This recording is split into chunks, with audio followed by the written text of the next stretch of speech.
Hello students, grammar की class में हम लोग डायरेक्ट से इनडायरेक्ट कैसे बनाएं इसको सीख रहे थे। पिछले कक्षाओं में मैंने आपको ये पढ़ाया है कि कितने प्रकार से डायरेक्ट से इनडायरेक्ट बनाया जा सकता है। Affirmative, interrogative, negative, optative, exclamatory, सभी नियम मैंने आपको पढ़ाए हैं और उनके उदाहरण भी दिए हैं। अब यहाँ पर केवल एक्सरसाइज करने आप जा रहे हैं, जिसमें केवल प्रश्न है, उत्तर मैं बोल रहा हूँ, आप ध्यान से सुनिए, तभी आपको क्लियर होगा। मैं सारे डाउट्स क्लियर करता चलूँगा, और अगर यदि भी इसके बाद भी कुछ रह जाता है तो आप कमेंट बॉक्स में लिख दें।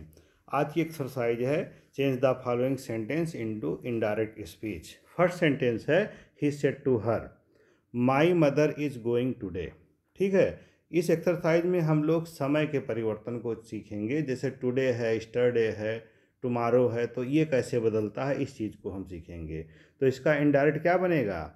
ही told her my mother is going today. क्या होगा? दैट लिख देंगे, इन्वर्टेड कामा को हटा देंगे, माई को बदल देंगे, हिज मदर हो जाएगा, क्योंकि माई फर्स्ट पर्सन का ऑब्जेक्टिव प्रोनाउन है जो रिपोर्टिंग वर्ब के सब्जेक्ट के अनुसार बदलता है। ठीक है, ये नियम मैंने पढ़ाया है। यदि आपको नियम ना आता हो तो आप इनडायरेक्ट की पहली एक्सरसाइज देखें जहाँ पर ये नियम पढ़ाया गया है। क्या हो जाएगा इसका indirect? He told her that his mother was going that day. Today का इनडायरेक्ट में क्या बन जाता है? That day. अगला वाक्य है the teacher said to Mohan, the teacher told Mohan you have to complete your work by tomorrow. इसका क्या बनेगा? दैट लिखेंगे पहले दोनों वाक्यों को जोड़ने के लिए, इन्वर्टेड कामा हटाएंगे और फुल स्टॉप लगाएंगे। ठीक है, अब लिखेंगे he had to complete his work by tomorrow का क्या हो जाएगा? The next day. ठीक है, टुमारो को हम नेक्स्ट डे में बदल देते हैं। थर्ड वाक्य है आपका Ram said I have done it yet. क्या बनेगा? Ram said that he had done it yet. Have का यूज होता है प्रेजेंट परफेक्ट में, और इसको हम हैड बना देंगे तो हो जाएगा past perfect. Fourth, he said I brought this chair from Bareilly.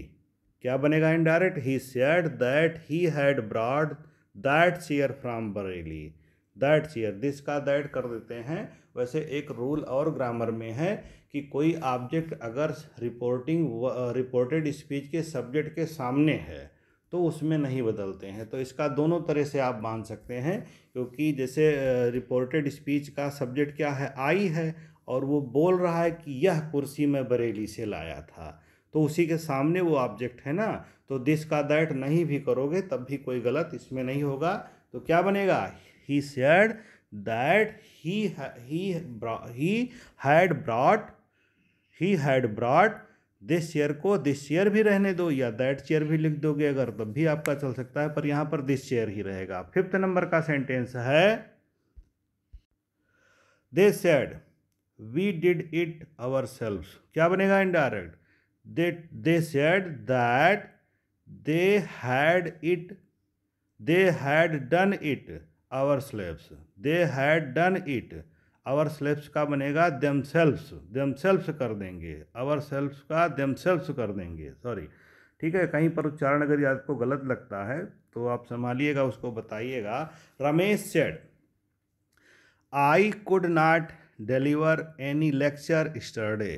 क्या होगा indirect? Ramesh said that he could not deliver any lecture yesterday का द प्रीवियस डे हो जाता है। सेवेंथ नंबर पे you said he failed miserably. क्या बनेगा?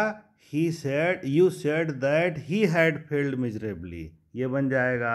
आठवां वाक्य है Hari said to Sita Hari told Sita हो जाएगा। My father will not come here tomorrow at this time. Indirect में हिज फादर, दैट लगा करके his father. Would not, bill का क्या हो गया? वुड हो गया। वुड नॉट कम का होता है गो। इनडायरेक्ट में अगर हम कम को परिवर्तित करते हैं, चेंज करते हैं, तो कम का गो हो जाएगा। तो his father would not go here का देयर कर देंगे the next day, at that time, ये बनेगा। तो क्या क्या बदला यहाँ पर, कम का गो हो गया, बिल का वुड हो गया, हेयर का देयर हो गया, टुमारो का द नेक्स्ट डे हो गया, और दिस टाइम का दैट टाइम लिख दिए। 9th नंबर का सेंटेंस है, he said I shall leave for England next month. Indirect में he said that he would leave for England next month, indirect हो गया। हरी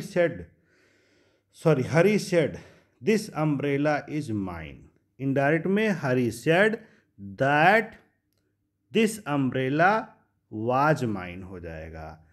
यहाँ पर दिस को नहीं बदलेंगे, क्यों, अम्ब्रेला हरी के सामने ही रखा है, और जब कोई ऑब्जेक्ट बोलने वाले के सामने होता है तो उसमें परिवर्तन नहीं होता है।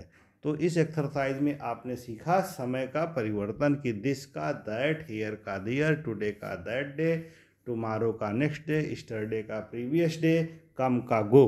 ठीक है, इसी तरह से आपको अगली एक्सरसाइज मिलेगी। Thank you.